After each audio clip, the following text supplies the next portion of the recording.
এখন এই অ্যাপারেন্টলি ডক্টরদের সঙ্গে যে কথা হয়েছে তাতে ও এখন স্টেবল আছে, এমনি ইন্টারনাল কোনো আলাদা হ্যামারেজ কিছু নেই। কাজে এটা আস্তে আস্তে রিকভারি করবে। এই যে যখন ঘটনাটা শুনলেন, পুরো বিষয়টাকে কিভাবে দেখছেন? আপনি তো একজন বাবা। এটা অনল্পিত এটা না হলে ভালো হতো।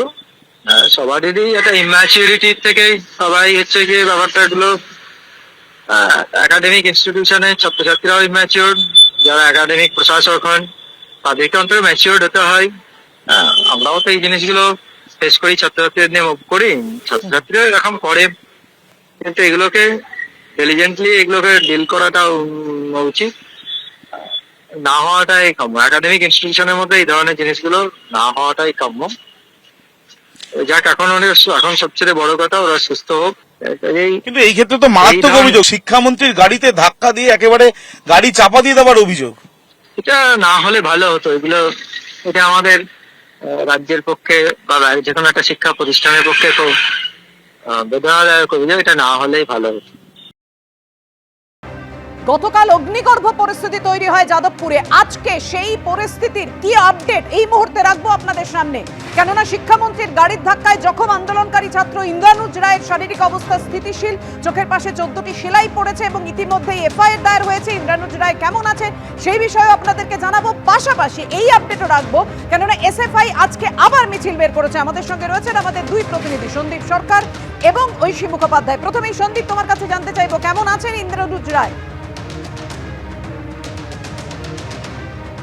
দেখো, হাসপাতাল সূত্রে যেটা বলা হচ্ছে যে ইন্দ্রানুজের শারীরিক অবস্থা স্থিতিশীল রয়েছে। তার পেরি অরবাইটাল জোনে, অর্থাৎ চোখের চক্ষু গোলক যেটা, তার আশপাশের দিকের অংশে আঘাত রয়েছে, যে কারণে 14টি সেলাই পড়েছে তার। গতকালই চক্ষুরোগ বিশেষজ্ঞরা আসেন এবং গতকালই এই রাতের বেলা অস্ত্রোপচারের দরকার পড়েনি কোনো আলাদা করে, বেশ সিটি স্ক্যান হয়, তারপর চোখের আশপাশে যে জায়গাতে আঘাত প্রাপ্ত হয়েছিল সেখানে 14টি সেলাই পড়েছে বলে হাসপাতাল সূত্রে জানানো হয়েছে।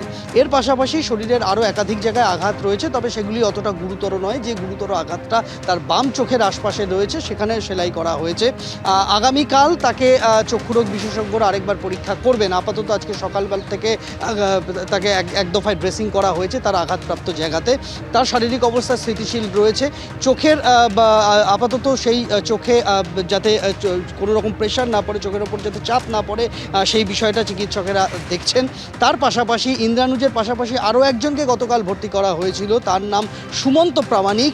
সুমন্ত প্রামাণিকেরও শরীরে বেশ কয়েকটি জায়গায় ঘষ্টে যাওয়ার দাগ রয়েছে, তবে তার আঘাতও গুরুতর নয়, যেহেতু তার গতকাল তিনি চিকিৎসকদের জানিয়েছিলেন যে তার বমি পাচ্ছে, ফলে সে জায়গায় চিকিৎসকেরা ঝুঁকি না নিয়ে তার মস্তিষ্কে সিটি স্ক্যান করান, মাথায় কোনো আঘাত লেগেছে কিনা দেখা হয়। তবে সিটি স্ক্যান রিপোর্ট সন্তোষজনক হওয়ায় ওই সুমন্ত প্রামাণিক নামে আরেক ছাত্র, তাকে আজকে হাসপাতাল থেকে ছুটি দিয়ে দেওয়া হবে সিদ্ধান্ত হয়েছে। কিন্তু ইন্দ্রানুজ রায় যেহেতু তার আঘাতটা কিছুটা গুরুতর, যদিও ইন্দ্রানুজের আঘাত গুরুতর, এখনো সে চিকিৎসাধীন এবং আরো একটি ছাত্র সুমন্ত্র, সেও আহত অবস্থায়। গতকাল জানেন যে ঘটনা ঘটেছে তাতে সেও আহত হয়েছে, অর্থাৎ দুজনেই এই মুহূর্তে চিকিৎসাধীন।